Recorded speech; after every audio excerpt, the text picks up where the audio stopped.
Sipping on a Pike's Place today. That's right. A little bit of moo juice, a little too much. And refined sugar. That's right. Sophisticated like. Out here in Los Angeles, it's looking pretty gray. But that's okay. As long as the rain holds out. This is how we're living. I don't do my theme song anymore. And by the way, right here on this show, I can't see too well today. I got some weird reflection going on. I'm not sure what's going on. We created the narrative for my novelization. Don't forget all the things that we came up with on this show.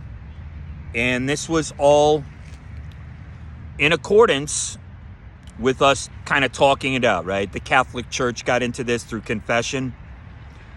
Do you ever think about cognitive therapy as just being confession?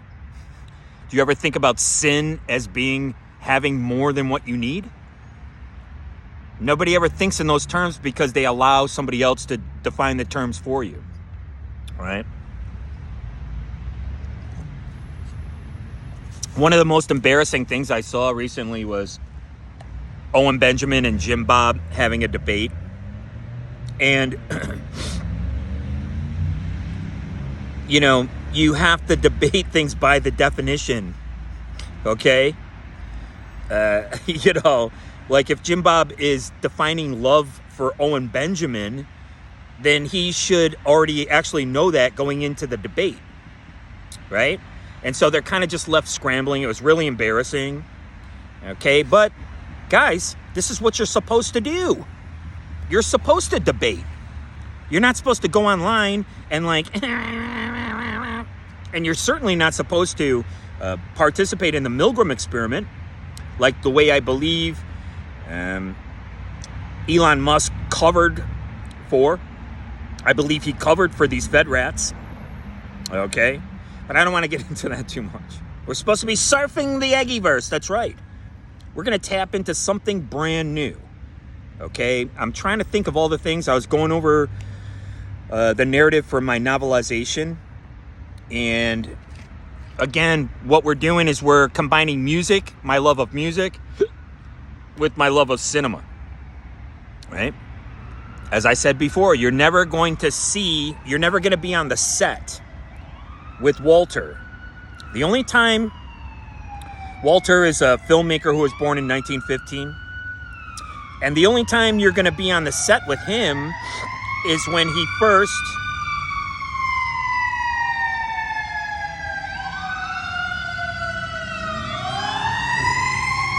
comes to Hollywood. There you go. Beverly Hills Fire. Heavenly Bills. California, eh? I talk about California in one of my songs called Bohemian Grove. That is going to be featured in the novelization to the film because Burning Man took over for Bohemian Grove. So Bohemian Grove is passé, okay? So that is going to be featured in this novelization, guys. The only thing that I'm missing is the keys because I never read music. Take a look at the Linoleum Blown Apart soundtrack and all those songs I wrote without knowing how to read music. Those songs came to me. I worked really hard, and that's why, you know, it's like when you tackle a mountain, you climb a mountain. I knew how to write songs, and I knew I was good, but I didn't know that, you know, men with tattoos, bunch of phonies, were so petty and jealous, and it's just really sad. Me getting into punk rock was, you know, I had devoured classic rock. You can understand? I devoured it. Like, I knew everything about it. And then I got into punk rock, and it was just like this whole new thing, this whole new world opened up. It was guys my age singing about things that we did at our age, right? So that was what was so great about it. Now it's full tilt boogie into it. Okay, so all right. I want to tell you a little bit about Walter. He was born in 1915, okay? And so he grew up in his father's laboratory. It's kind of like his dad's like his father and his uncle, and they're kind of like Moses. Remember when Moses was like was it Moses or one of these old biblical guys are like still kicking out kids and they're like literally 300 years old. It's like, oh, okay. Hey, live to be 300, still knocking them out the bay. So I like this dynamic where your parent, I'm going to use it actually in 2 places in my novelization. There is a Soprano-style mobster like Christopher. You know me, Michael Imperioli. He's the guy who I can relate to from the Sopranos. There's a Michael Imperioli-style character. Now, again, I'm using this as an archetype. It has nothing to do with skin tone. You know what I mean? This whole thing is ridiculous. You guys know how I feel about racism. It's fake. It's like people who live vicariously through their ancestors by creating a narrative and somehow adopting that into their character. Yeah, it's called, playing Batman when you're a kid and tying a cape around your neck and then jumping off your fucking garage. I mean, grow the fuck up, man. I mean, these tropes and things that people just accept, that's your problem, man, not mine. Because I question everything. That's the whole point. That was the whole point of being into punk rock. That was the whole point of early rap. Hey, man, we're going to borrow this beat. Fuck this band. Look at how the Beastie Boys were able to borrow from Led Zeppelin. You guys hear that? Anyway, looking spiffy. Thank you. Oh, sorry, I'll never do that again. Very cringe. Anyway, so we created this here. We talked it. We spoke it into existence. What I'm writing, I'll have a chapter up, a new chapter. Okay, and I created it right here on this show. Okay, Walter was born in 1915. His father is older than him. Start over. I'm gonna go ahead and delete this one. You guys know I never delete an episode. I upload everything. I said Walter Parks instead of Gordon Parks in a couple episodes back. I make mistakes. That's why you should come to this is your show too. If you're watching it, this is your show. Come to the comment section. Go ahead and leave a comment. Tell me how I effed up and what an F up I am. Right? So by the time 1930 rolls around, Walter's 15. Okay? And he knows everything in the laboratory because his mother obviously died. And so the mother dies, two mothers die. That's why his father's older. Okay? Walter's father is older because 2 mothers died. And they died because of the chemicals in their laboratory. Okay? And that's why his mother dies. But somehow Walter and his father and uncle don't die. Now, do you guys remember this thing where the women were like kind of licking their hand or something like that when they were painting? I remember they were like painting glow in the dark on watches or something like that. I don't know. You have to look it up yourself. Don't take my word for it. Figure it out yourself. Ask McGoogles. Hey, McGoogles. And don't worry, they're everywhere. They're all over the Eggyverse. That's right. We created the Eggyverse. And what's the Eggyverse going to turn into? Egregore. That's also going into one of my properties. Look at all the stuff I came up with just in the last 6 months. Okay. The gears are always chining. And my wallet's always blining. Boy, it's empty. Please donate to the show. Thank you. Just send $5 to PayPal. Everybody has PayPal. And getting paid sure is my pal. Oh, boy. Leave me alone. Stop bothering me. All right. So the first mother, Walter's not born, but, you know, he has a husband and he has a father and an uncle. The first wife dies, and then he gets a second wife. So now he's older. Now he's in his 40s to 50s. Like me, I thought I was going to be a father, but unfortunately, I picked the slope-shouldered manatee of a fuddy-duddy obsequious Philistine of daddy's little cheese puff. Yeah. And who ran roughshod over me. And I talk about that in other episodes. Please check them out. This tech is dangerous, and that's what they're using. It's in the hands of abject morons. Trust me, I know. And they're exciting people's nervous system. Then they're coming up and they're making viral videos out of it. That's what they're doing. They're actually attacking people.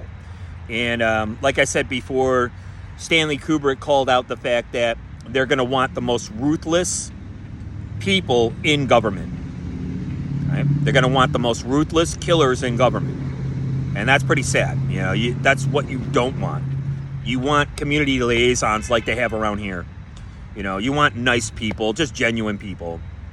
But like I said, everybody's a rat. And the fact is, that's why this whole thing with the mob and all that, it's like, yeah, kid, don't rat. Why? Because 3 people in the government would be investigated if Henry Hill would have ratted on a fucking cigarette deal. Right? You heard it here first. Ray Liotta died younger than Henry Hill, the guy he portrayed. And if Henry Hill was such a rat, how come he didn't get off if there was all these hits out on him?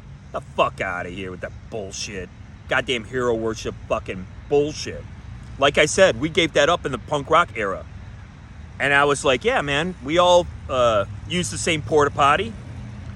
From the elites to the streets, man. We're all the same. Go fuck yourself. Oh my God, I tell you guys, they sent another operative. That's why I call them, there's only a couple of really hot Kardashians. I'm a Chloe man. What do you want? There's only a couple of hot Kardashians. I call the other ones Car-crashians. From Kardashian to Car-crashian. That's what they are. They're Car-crashians. They look like a fucking car wreck. Ugh. Knock it off. Talk about subterfuge. So I developed this idea right here on this show. Okay? Sorry, I don't mean to wipe my eyes, but... Oh, boy. Right? We're developing it right here on this show. And that's the most important thing. You guys are helping me develop this. Okay? And you'll see it come up month by month. I've worked out I know everything that's going to happen in this thing. And I worked it out right here on this show. But what we're doing now is we're going to spend a little time. We're going to try to tap into the Eggyverse. There's a lot of things that come to my mind that I get that come to me before I see them. Okay, I'm not saying anything psychic. I'm not saying anything, about these fed rats who excite people's nervous system orthogonally, and then they make viral videos about them, and then they put them online. That's what they do. Okay, so...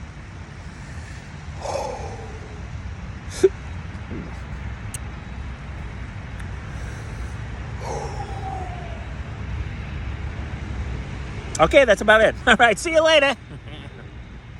Right? So we're using this free association in order to create the next thing. The last thing that I came up with was the fact about John Lennon. Nobody else is coming up with this. And guess what? You're never going to believe this. Remember in the last episode, I was saying, yeah, they used to have something called reading between the lines. Nowadays, headlines are the same as memes. I watch a meme show, not Benny Wills. He's got the most bestest meme show. It's every Monday. Check it out. I watch other meme shows. They just show you headlines. Headlines are memes now. All right? They shouldn't even be taken seriously. I was the one who created Media Deep Blue. Okay? And so I told you, I was yelling and I was saying, well, you got to read between the lines, because that's what we were always taught. They're saying one thing. We know that, that if you got some bitch-ass mommy media connections that you can frame a story any way you want, right? You can take something that actually true happened and you can create a narrative around it. Oh, well, good luck. Don't think of an elephant in your pajamas. And I said, you gotta read between the lines. I'm like yelling, kind of like I am now. Sorry, I get a little loud. What do you want? Well, guess what? There was an album that was supposed to come out in 1976. In 1976, I was 10 years old. I remember it explicitly. Jimmy Carter was the president. They were drinking Billy beer. They were making fun of his brother for being an alcoholic.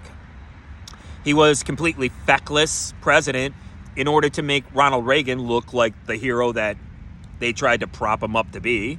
Okay, you could see this stuff very easily. The way Oliver Stone could see what happened in JFK, and we could see that the plumbers were actually, they're making fun of them now like they're inept, when the fact was they were implicit in the murder of JFK. They were involved 100% with Lansdale, both men. Okay, so yeah, maybe after some time they become a joke. You know what? What, like me? Oh boy. Shut up. Ooh, look, we only got a little time left. You're like, thank God. Might be a quickie episode. What do you want from me? John Lennon, he was supposed to come out with an album in 1976. The name of that album was Between the Lines. He didn't say read between the lines. This is muy importante. You understand? I repeat, we figured out right here on this show that John Lennon and Yoko Ono were smuggling opium. Opium can be broken down into a lot of heroin, okay? When you step on it and spread it out, right? And then that opium could be worth a lot more cocaine because, nobody really knew what coke was. You understand when it would... And that's why they put in the media that everyone was flipped out over marijuana. That was John Sinclair, by the way, and John Lennon came to Detroit, right? And he was rocking out with about John Sinclair getting busted. 10 for 2, it was called, right? In 1976, I guess, a few years after that, about 5 years after the John Sinclair thing, I guess, somewhere in there. John Sinclair was somewhere between 68, 69 and 73, 74, I don't know, right? You can look it up yourself. All this stuff that I say can be verified. You can take me to task. You can donate to the show through PayPal. I'd appreciate it. I am living a bum life. I'm a bum. That's literally what I am. This is the shows that I watched on TV when I was a kid, right? That's it. So, the only thing missing is the pies on the windowsill. That's the only thing missing. Boy, I could use me some windowsill pies. The name of Lennon's album that he never came out with in 1976 when I was 10 years old, and eventually they came out with it, is called Between the Lines. And what is he doing lines of with David Bowie? He's doing lines of coke with Tony King, right? Tony King was the first to get out of it. He was the first to go to AA. I would never... Listen, I'm not putting any of these guys down. I would never do that.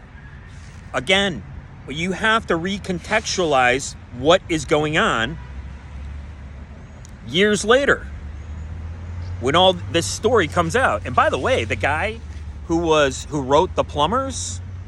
He would eat right over here where I like to eat, right here at Whole Foods, and get a salad. That's what I was doing. There's videos of it right here on this channel.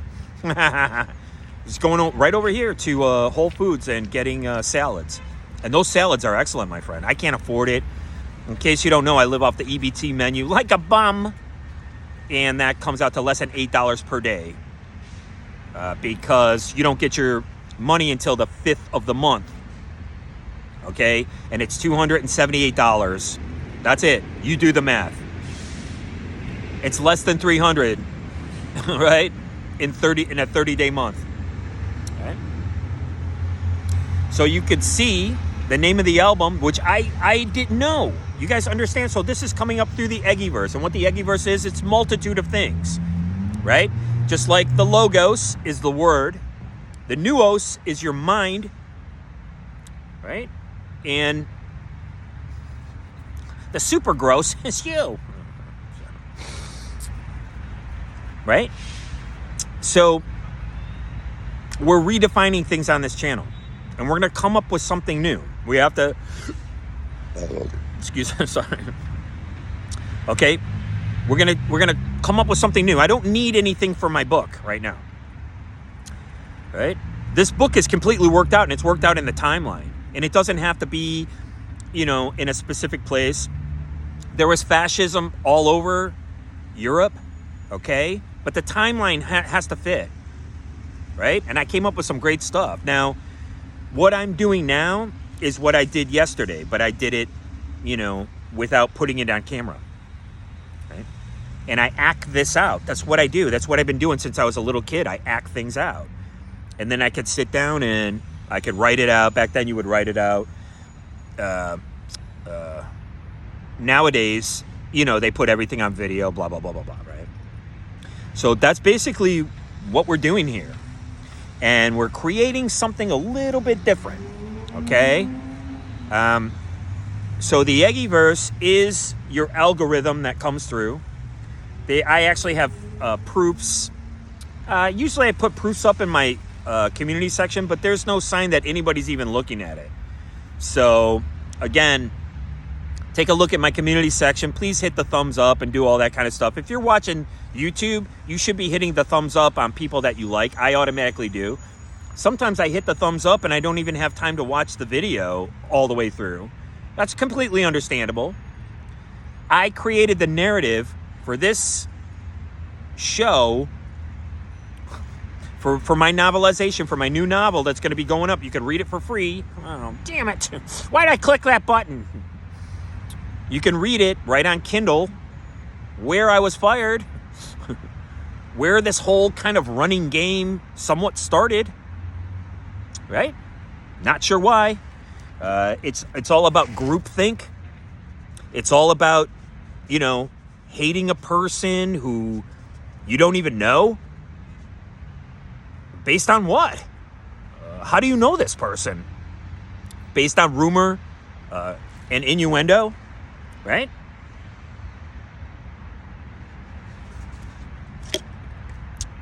So one of my favorite films is, speaking of rumor and innuendo, I just saw Cindy Crawford on like Maxim magazine. Remember there used to be something called Supermodels, right? So in case you guys don't know, I was a small-time actor in New York, and I didn't know anything about casting people, right? I told you I ended up working with knowing a guy at Beth Melski Casting, and you go through life and you kind of learn. So what my I call it the the village people headshot, right? So I went with the village people approach, right? Where you dress up in costume, and there used to be like a headshot with like 4 headshots in it, and it's just like one of them you'd be dressed like a, like a cowboy. One of them you're dressed like a construction worker. You're like, hey, I can play anything, see? Okay, so this was the mindset that I had when I was working as an actor, and I'm like, I want cool headshots. It wasn't about being a quote-unquote model and all this fucking shit. It was about having a really cool headshot that kind of represented you, right? And I finally got one. In New York, and it was a single headshot, and I didn't know. You're like, I don't know anything about it. I go in blind, and I'm not afraid to take these chances, right? So, and again, it sounds like I'm backpedaling and making excuses, but my show is partly that second memoir. It's called I, Son. This was the template for my second memoir, okay? My first memoir is called Two-Legged Animal, We're Not Animals, and the link is always in the description, and that thing is a decade old now. It's 10 years old. And like I said, we're moving on to more sophisticated ideas, more sophisticated notions, okay? where the Eggyverse can be anything from your natural algorithm coming up, right? We're already in this web. We're in the Eggyverse. And that's why you have to surf the Eggyverse. You got to surf it. Because every once in a while, and again, with these AI bots, or if you're targeted with Fed rats, I believe Elon Musk is actually covering up the fact that 80% of the people he fired were really pieces of shit. And they were utilizing the Milgram experiment inside Twitter. This is what I propose right here on my channel. Oh yeah, you better know that's right. Once you reach a certain age, you have this perspective that nobody else really truly has, right? And we talked about this a little bit. Like, I don't need someone to define something for me because I can go and read it and I can define it myself, right? I don't need a preacher to tell me how to get redemption because I redeemed myself. And I did it through knowledge. I did it through gnosis. That's why they were called the Gnostics, right? That's why they were called the Gnostics, because they were seeking this knowledge. And each sect has had a way of achieving this, right? And so somewhere in the 19th century, right, when globalism started coming in and people were able to travel around the globe and share this information, right, through books, right, and passing information along, passing notes. Part of me is like still in high school. Like I just love that innocence, and it was really funny. I was up in West Hollywood and I was sitting down and I don't know what I was doing, but I was at a picnic table, and then it's in the area that the Mexican nannies come in and hang out and feed their kids and stuff like that. It was really cool. Like, it's really cute. Like they form a gate, like with their baby buggy bumpers, right? They go bumper to bumper in their rubber baby buggy bumpers. And so the kids are kind of like in that area, right? So they're like in there. So I'm like sitting there, I'm like, I'm like playing cars like with the kids, like while I'm doing my computer stuff. And yeah, I don't know where I was going with that. Anyways, so with the Eggyverse, right? You got to surf the Eggyverse. If you're getting like negative things coming up through you got to take a step back from that, right? And that's what I'm saying. If these kids are coming up with this asinine, if these kids are coming up with these asinine notions that most people can't really agree with, then why aren't we investigating how and why they're coming up with these notions? It very well could be that it's coming up through the algorithm. Again, I listened to Frances Haugen's testimony and I deconstructed it. Why? Because I'm not a moron politician who's just sitting there listening to her deliver lip service and not questioning anything, not asking any hard-hitting questions whatsoever. It very well could be that different algorithms are targeting different individuals. So if I called you out for having something to do with Facebook, like I know some people were, definitely, but if that wasn't you, then it doesn't apply to you. Well, then it doesn't apply to you. That's all there is to it, like, right? But that's what they were using for me. And all of a sudden, it's full tilt boogie after my divorce. Why didn't they do it? Well, my wife was doing it while I was married to her, right? Because they knew I was alone. They knew that they could do whatever they wanted. And it was brutal. And most people, if you take a look at somebody like Whitey Bulger, he wanted to kill the doctor who, he was part of the MK Ultra, in case you guys don't know. This is all fact. You could look it up, whatever, yourself. They shot him up with so much LSD, he wanted to die. That's what I felt like when they were using these ops on me. It was suicide ops. My wife thinks it's hilarious. Not sure why. Maybe she was group identifying. Maybe they said, hey, once a criminal, always a criminal. And besides, if I'm not a felon, how am I a criminal? How am I even a criminal? You see what I'm saying? Are they group identifying? It seems to me these operatives, these car crashians, they send to me, hey, why don't you send me a really smoking hot Kardashian instead of a car crashian? Ugh. Right? They, once again, they're using on-the-ground ops to try to force you into a situation, right? I don't know. But like I said, the name of John Lennon's record is called Between the Lines. It's not in between the lines. It's just called, I think it's called Between the Lines. I told you guys about reading between the lines and him doing lines of cocaine. You have to go back to when this was going on. This was after I told you about the Dennis Hopper industrial complex, right? And Dennis Hopper introduced cocaine in his film Easy Rider. Dennis Hopper actually portrayed who? Barry Seal, right? Dennis Hopper portrayed Barry Seal, and so did Tom Cruise. Tom Cruise portrayed Barry Seal.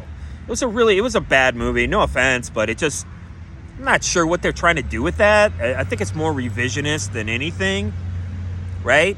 It's like the Cocaine Bear, right? Don't forget, that was Ray Liotta's last film, Cocaine Bear, right? I mean, and that's what they try to say. It was like Dixie Mafia or whatever they call them, right, back then. Okay, and so we're going to start all over again, okay? I gave you a little bit of the narrative to Walter, who's the filmmaker who makes these films that inspire these punk rock kids in the 80s. And these films, Walter's films, are going to be playing in the background while you see a scene with the kids in the 80s. I have very specific scenes, like practicing in the garage before they become linoleum blown apart, practicing in the rehearsal space, right, when they create linoleum blown apart, who the characters are. They're all very well defined, right? And I spent, part of 1 year doing it, and I had to go out and get a job at this place. They held on to my mail, like, so they would fire me, like, on a technicality. And it's all very provable between the postmaster and the picture that I took. It's proof that they held on to my mail. Like, do I care? Actually, you just did me the biggest favor in the world. I'm not going to be a 60-year-old man, hanging out with these abject fucking morons. I refuse. I'm not going to do it. I'm not going to put up with it at all. I'm just going to continue to do what I do here, to do what I do best. And like I said, I am kind of leery about what the next discovery we're going to make here. Okay? But we're going to keep going anyways. We're going to keep talking about the Eggyverse, right? It is the cosmic egg. The ether is what they call the air element, right? The air element is the ether, right? And it just seems to me, if you have earth, fire, water, and air, this kind of matches the four, which is what? The tetragrammaton, right? Which matches also in Gnosticism, Yaldabaoth. Thank you very much for watching my show. I appreciate it more, and you'll ever know.